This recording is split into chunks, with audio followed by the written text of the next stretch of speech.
Story jam में आपका स्वागत है। यहाँ आप सुनेंगे कहानियाँ, कुछ नई, कुछ पुरानी, कुछ जानी, कुछ अनजानी।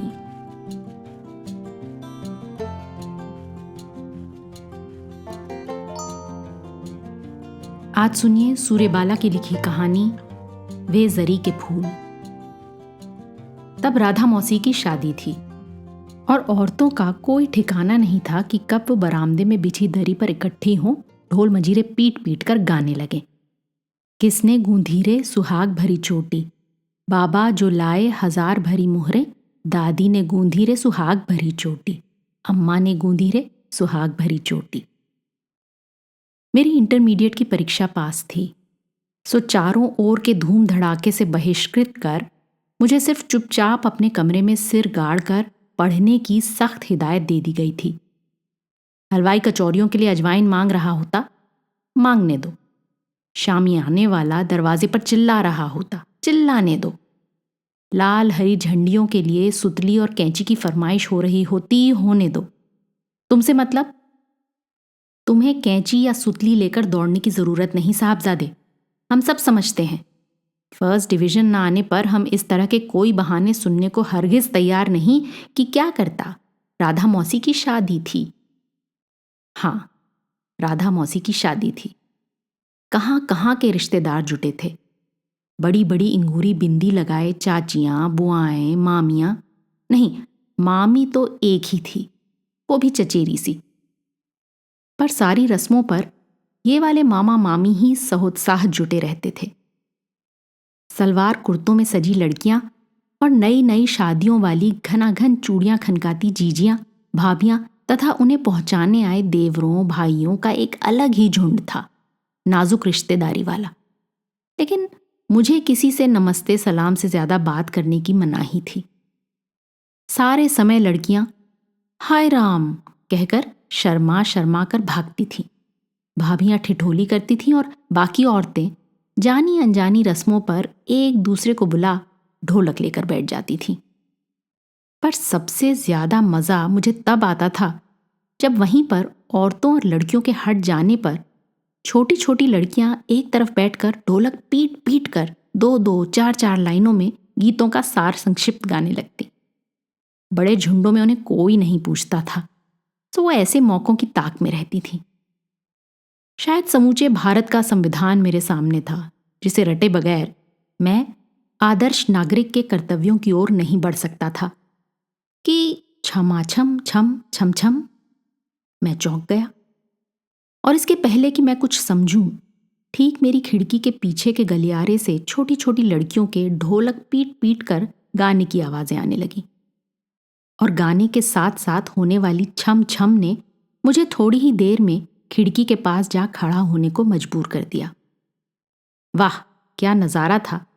छोटी छोटी 8-10 लड़कियां अपनी धुन में मगन, खूब ताल बिताली ढोलक पीटती गाती जा रही थीं। और बीचों बीच खड़ी एक गुदगुदी सी लड़की नन्हे नन्हे हाथ लहरा लहरा कर नाचती जा रही थी। तुम किसके रसिया हो, तुम किसके रसिया हो, हमारी दवा करना। वो एक लाल फूलदार फ्रॉक पहने गुदगुदी सी लड़की थी। कलाइयों में 8-8, 10-10 चूड़ियां, चोटियों में लहराते रिबन और ऊपर से लाल क्लिपें भी खोस रखी थी उसने। पैरों में पायल और शादी का आलता तो खैर सभी छोटी लड़कियों ने मजे से पुतवा लिया था। वो एक बार गाती और बाकी लड़कियां दोहराती। तब तक वो नाचती रहती। फिर वो फिरकनी की तरह एक तेज चक्कर मारती और गर्दन दोनों ओर मटका, आंखें झपका आगे की कड़ी जोड़ती। बागों में आया करना, हमको बुलाया करना। झुंड की छोटी लड़कियां दोहराती, हाँ हमको बुलाया करना, हाँ हमको बुलाया करना। और वो एक पूरा चक्कर मार नाचने लगती। कलियों पे लिटा करके, कलियों पे लिटा करके पत्तों से हवा करना, तुम किसके रसिया हो, हमारी दवा करना। लड़कियां इतनी सुध बुध खोकर गा रही थीं और घुंघरू, ढोलक, मंजीरे सबकी मिली जुली आवाज इतनी बेताली और मजेदार लग रही थी कि मैं आदर्श नागरिक के कर्तव्यों की फहरिस्त भूल खी खी खी करके हंसने लगा। अचानक जाने कैसे लड़कियों की भी नजर खिड़की से हंसते मुझ पर पड़ गई। और अरे ये क्या, सब की सब ढोलक मंजीरे छोड़ छाड़ कर खिलखिलाती हुई भाग गईं। बच रही अकेली वो नाच वाली लड़की। उसके पैर के घुंघरू खुल ही नहीं रहे थे, इसलिए और शायद अकेली पड़ जाने की वजह से भी वो रुआंसी भी हो रही थी। मुझे दया आ गई। बाहर निकलकर बोला, आओ मैं खोल देता हूं। उसने एक पल को शंकित दृष्टि डाली, फिर शायद मेरी सादगी और बड़प्पनी अंदाज से प्रभावित हो पैर आगे बढ़ा दिए। मैंने घुंघरू खोलकर उसे चिढ़ाया भी और चढ़ाया भी। वाह, तुम तो बहुत बढ़िया नाच लेती हो, शाबाश। उसका सारा मलाल घुल गया था। जोर से शर्माई और हंसती हुई भाग गई। वो रुकी थी तो मामी की बहन की लड़की, पर मामी से इतनी हिली थी कि उनके साथ राधा मौसी की शादी में भी शरीक होने आ गई थी। मामी दूसरी औरतों को बताती, मेरी बहन की शादी के 10 साल बाद बच्चे हुए ना, सो साज संभार हेर हिफाजत जरा ज्यादा ही है। इस रुक्की से बड़े दोनों लड़के हैं, तीनों में बस एक एक 1.5 साल का फर्क। मुझे इतना मानती है ना, सो भेज दिया, नहीं तो सारे दिन बस बच्चों में ही उलझे रहना। साज संवार तो देख ही रही हो लाडो का, दिन भर सजाती संवारती कंघी चोटी करती रहती है। अरे नाच देखोगी इसका तो दंग रह जाओगी, जैसे फिरकनी। फिर वो भागती हुई रुक्की को मीठी झिड़की देकर बुलाने लगी। हाँ, मैंने भी देखा था वो मजे लेकर फिरकनी का नाच, पर तब ऐसा कुछ भी नहीं लगा था कि इस देखे गए नाच और गाने का कुछ भी कभी याद आएगा। ये एक बेहद चलती सी घटना थी, इसलिए आधे घंटे के अंदर ही मैं उस छोटी सी फिरकनी को भूल भारत का संविधान और आदर्श नागरिक के कर्तव्य रट चुका था।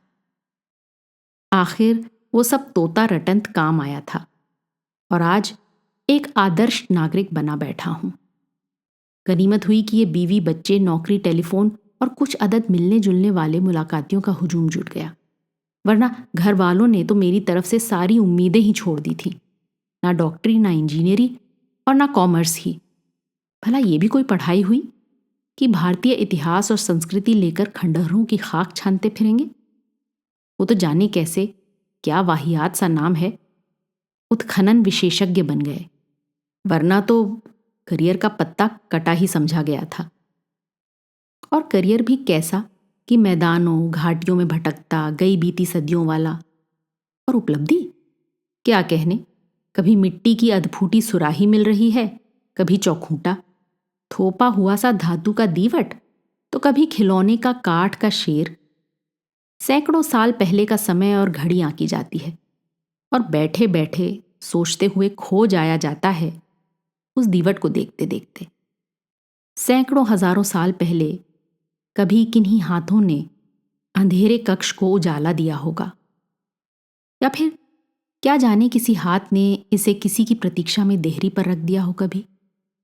या इस दीवट से मिट्टी के छोटे बड़े असंख्य नन्हे दीप जला बांस की डलियों में रख फूलों से घेर कर शाम के छुटपुटे में नदी की धारा में बहा दिए हों, जैसे बहुत दूर से आते भूले भटके राहगीर को राह दिखाने के लिए ये नन्हे दीपों वाली बांस की डलिया जरूरी हो। हजारों हजारों साल पहले का एक नन्हा मिट्टी का दीवट कैसे, कब कब, किस किस प्रकाश में जला होगा। नमिता ने आकर कहा है कि स्टोर रूम का बल्ब फ्यूज हो गया है और वहीं उसने अपनी ज्वेलरी वाला बॉक्स रखा हुआ है। याद भी दिलाती है कि शाम को मलकानीज के यहां रिसेप्शन में जाना है। नमिता की समझदारी और दूरदर्शिता का ठिकाना नहीं। हल्के फुल्के आभूषण बेडरूम की अलमारी में रखती है, लेकिन कभी कभार चाबी भूलकर भी तो बाथरूम में घुसा जा सकता है, तो भारी सेट्स पार्टियों और रिसेप्शनों वाले स्टोर रूम के बॉक्स में। अब कौन बार बार 4 मील दूर बैंक के लॉकर से लाने जाए। यही दूरदर्शिता और समझदारी बच्चों के तौर तरीकों हाव भावों में भी शिलालेख की तरह खुद गई हैं। संपूर्ण भद्र और शालीन आधुनिक व्यवहार, न 1 इंच इधर न 1 इंच उधर। व्यक्तित्व के हर कोने की पूर्ण तराश। कोई कोना यूं ही जंगली आदम घास उगाने के लिए नहीं छोड़ा। पढ़ाई लिखाई के अलावा समित बैडमिंटन का चैंपियन, अदिति टेनिस की गोल्ड मेडलिस्ट। इसके अलावा नमिता शादी की सालगिरहों पर हमेशा मेरी पसंद की सौगातें लाकर तकिए के नीचे या अलमारी के कपड़ों के बीच रखकर मुझे खुशनुमा सरप्राइज दिया करती है। फिर भला मैं उसे प्यार क्यों नहीं करूंगा? इतना ख्याल, इतनी देख रेख, इतनी साज संभार। वो खुद भी एक खुशनुमा सरप्राइज की ही तरह लगी थी जब मैं उसे पहली बार शादी के ख्याल से पसंद करने भेजा गया था। एकदम अंदर अंदर खिली खिली भी और शर्माई सी भी, चुस्त और करीने से सजी संवरी भी। मुझे लगा ये हर तरह से शादी करने योग्य लड़की है। पसंद आ जाने पर हमने साथ साथ 2-4 सिनेमा देखे, चांदनी रात में बोटिंग की और शहर की मशहूर चाट की दुकानों पर गोलगप्पे खाए। उसके बाद खानदानी पंडित जी ने विनाशकारी ग्रहों की दृष्टि बचाकर विवाह की तिथि सुनिश्चित कर दी थी और 15 दिनों पहले घर वालों ने इशारे से समझा दिया कि बस अब मिलना जुलना बंद, क्योंकि रिश्तेदार आने शुरू होने वाले हैं। लेकिन आने वालों में सबसे पहले मामी आई थी और मामी के साथ रुक्की। रुक्की? कौन सी रुक्की? वही 10 साल पहले की राधा मौसी की शादी वाली, हाथ लहरा लहरा कर नाचने वाली, कलियों पर सोकर पत्तों से हवा करवाने वाली। लेकिन इस रुक्की में तो उस रुक्की की कोई शिनाख्त ही नहीं। फिर भी पक्का हो जाने पर मैं जोर से हंसा। तो मामी, रुक्की को तुम इतनी पसंद आ गई और इसने अपने माँ बाप की पूरी तरह तिलांजलि दे। सन, जैसे समूचा माहौल ही एकदम स्तब्ध हो घुट गया हो। एक विचित्र बीहड़ मनहूस सी खामोशी अटक गई बीचों बीच। माँ, मामी, रुक्की, मैं और बीच में वही मनहूस प्रसंग पूरी भयावहता से लटका था। रुक्की किसी तरह खुद ही हट गई, मामी उसके पीछे। तब माँ ने फुसफुसा कर कहा, तुम्हें लिखा तो था कि मामी के बहन बहनोई दोनों एक साथ ही रिक्शे और ट्रक के एक्सीडेंट में। हे राम, क्या कह गया तू? क्या? कैसे? कब? मैं अवाक आतंकित सा पूछ बैठा। जाने दे, छोड़। शादी ब्याह के शुभ शगुन में ये बातें कोई आज की बात है? 2.5-3 साल होने को आए। दोनों लड़कों को उनकी बुआ ले गई। लड़की के बोझ से हिचकी, सो ये रुक्की मामी के पास ही रहती है। और ये रुक्की हर क्षण छाया सी सहमी सहमी मामी के पीछे पीछे लगी रहती है। जरा इधर उधर हुई भी तो मामी के आवाज लगाते ही आई मौसी कहती भागी भागी आ जाती है। शादी की भीड़ भाड़ में मामी के नहाने के बाद उनकी साड़ियां फैलाती, सूखने के बाद लाकर रखती और सिर दर्द होते ही तेल की शीशी और अमृतांजन लेकर बदहवास सी दौड़ पड़ती। बाकी समय सबके बीच कुछ ना कुछ काम लेकर अपने आप को उलझाए रखती। 3-4 दिनों के अंदर अंदर ही सब उसे जान समझ गए थे, इसलिए किसी भी काम के लिए कभी भी रुक्की की पुकार हो सकती थी। कौन रुक्की? जरा 2 कप चाय भिजवाना बेटी। रुक्की, तुम्हारी मौसी कहाँ है? कहो माँ बुला रही है। रुक्की, मामी पूछती हैं उनकी थैली किधर रखी है?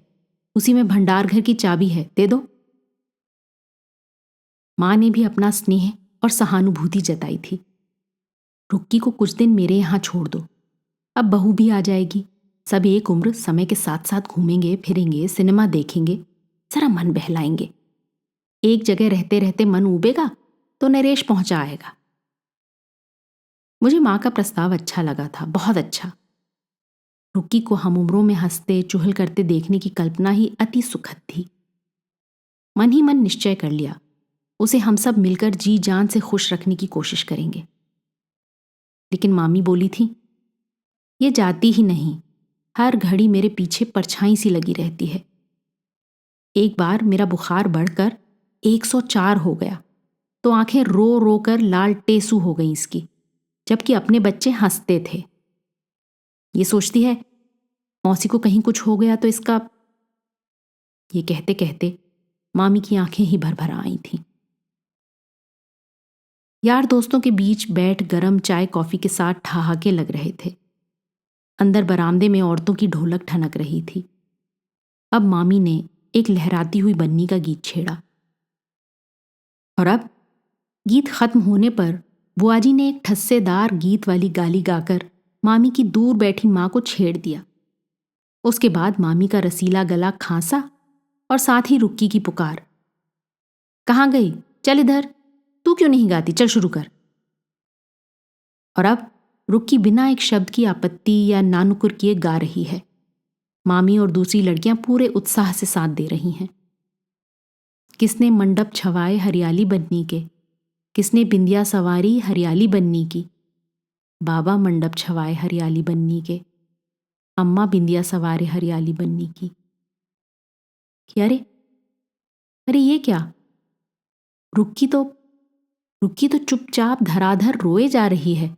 चुप बेटी, चुप चुप हो जा, लोग क्या कहेंगे। शुभ शगुन के घर में रोते नहीं। क्या करें, गाने में बाबा अम्मा का नाम आ गया ना। ठहाकों के बीच मैं बुरी तरह छटपटा उठा था, लेकिन सबके बीच से उठकर अंदर नहीं आ सकता था, और अगर आ भी जाता तो क्या करता। आया बहुत देर बाद और देखा बक्सों वाले कमरे में कुछ और लड़कियों के साथ बैठी रुक्की मेरी दुल्हन के लिए तैयार हो रहे सुर्ख लाल लहंगे में जरी के फूल टांक रही है। चुनरी में सुनहरी किरणों की झालर भी अभी उसी ने लगा कर रखी थी। मामी ने पूछा था, अरे इतनी जल्दी लग गई।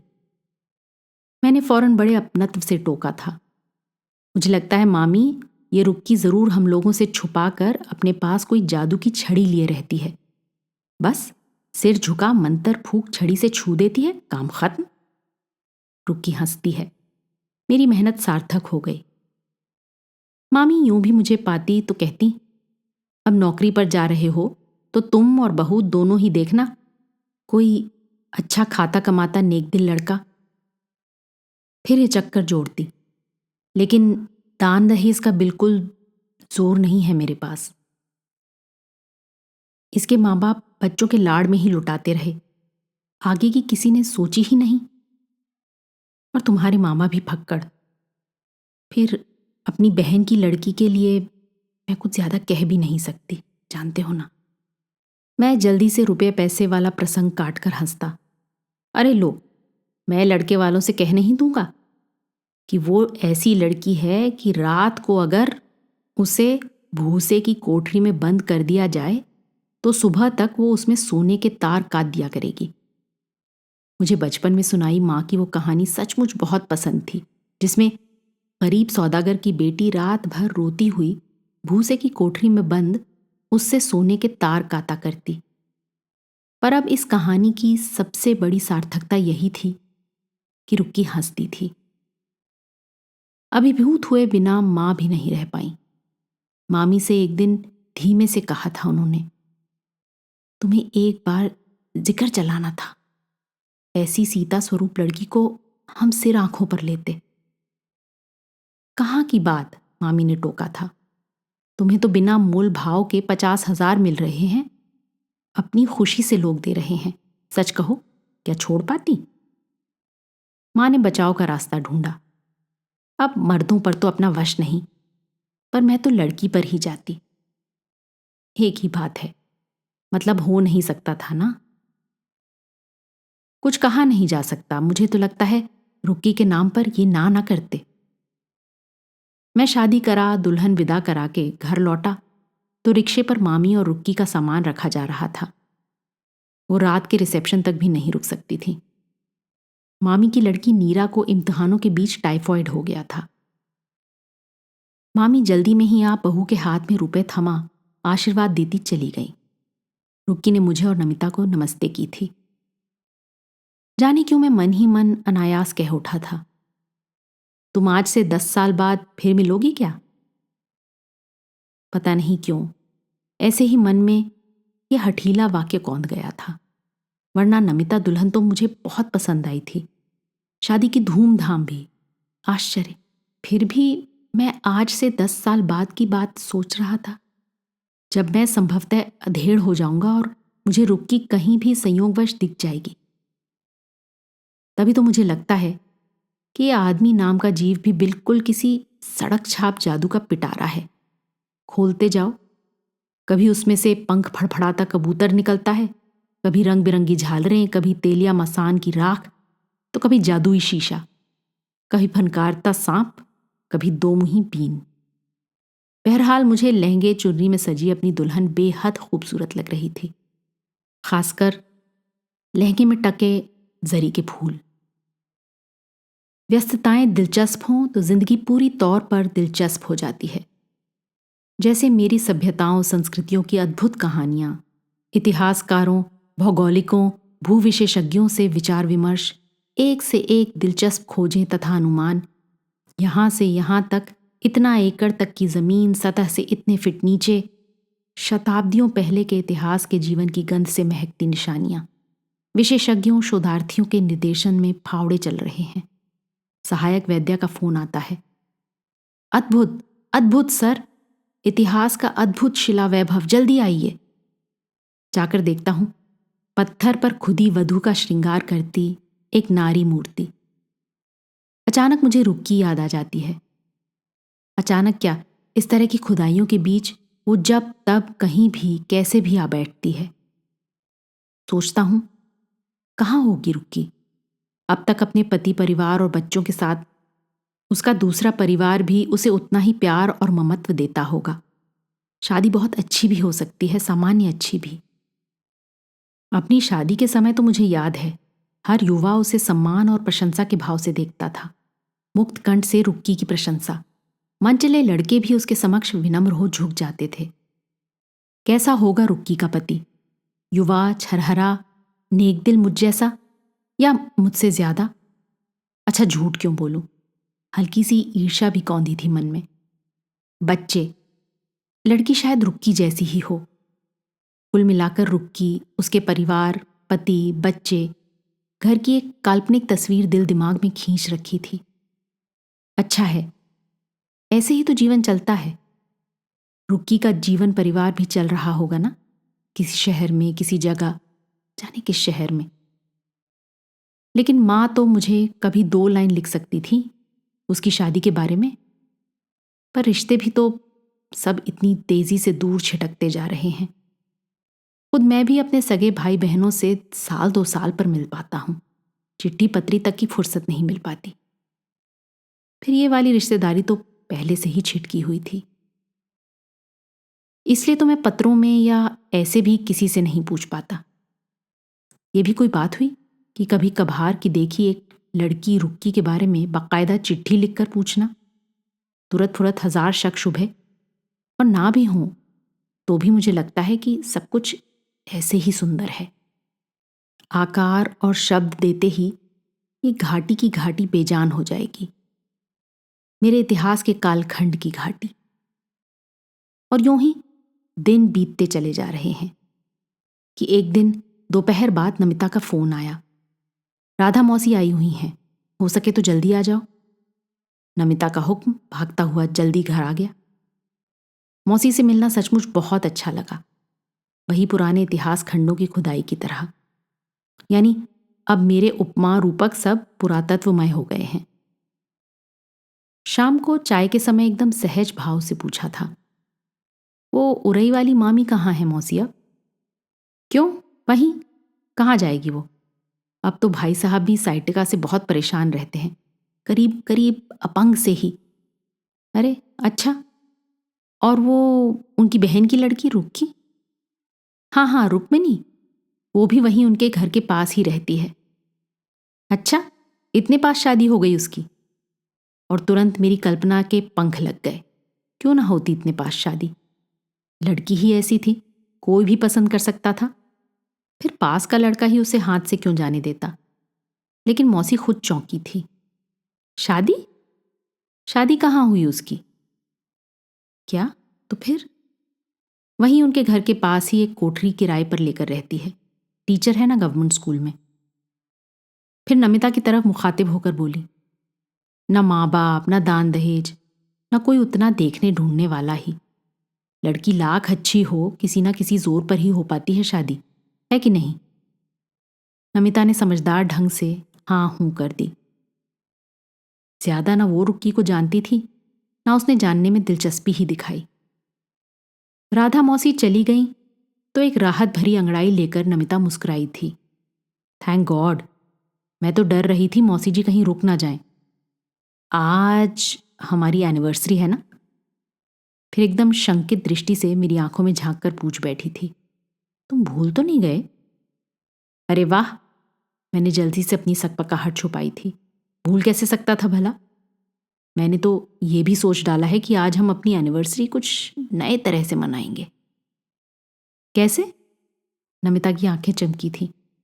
बताऊं? आज तुम अपनी शादी वाला घाघरा और चुनरी पहनोगी। अरे धत! पर उसकी आंखें सचमुच प्रसन्नता से चमक उठी थीं। फिर मुझे दोबारा याद दिलाने की जरूरत ही नहीं पड़ी थी।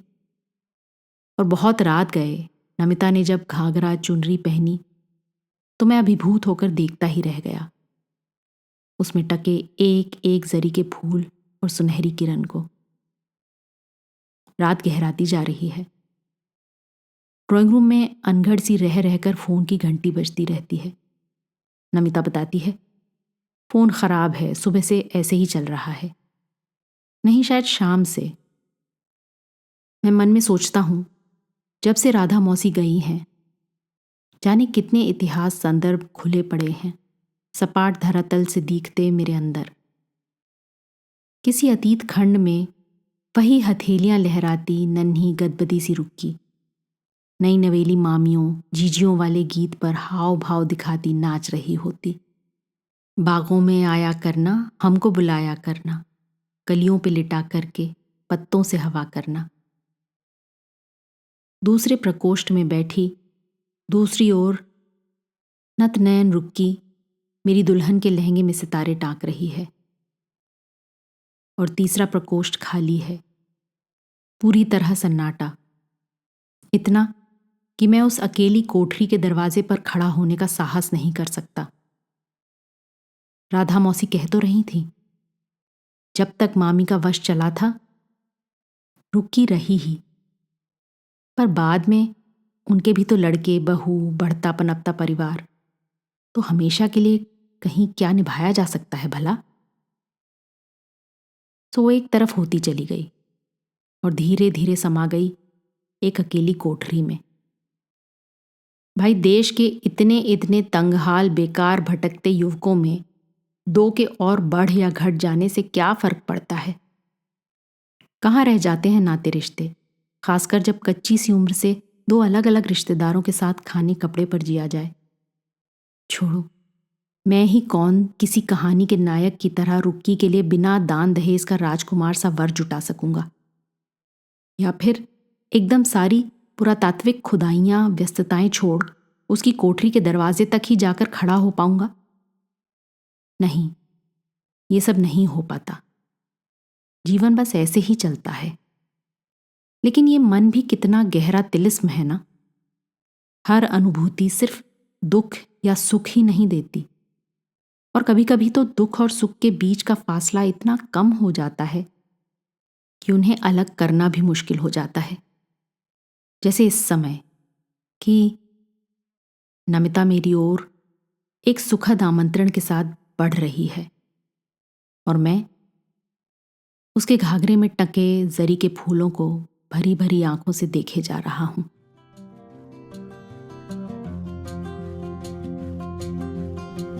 आज की कहानी आपको कैसी लगी अपने कमेंट्स जरूर लिखिएगा, साथ ही सब्सक्राइब कीजिएगा। आपके फैमिली और फ्रेंड्स में आप जैसे ही कहानियों के शौकीन कदरदान और हैं, उन्हें ये कहानी व्हाट्सएप पर फॉरवर्ड करें। अगली बार फिर मिलेंगे एक और कहानी, लेख या कविता के साथ। तब तक अलविदा।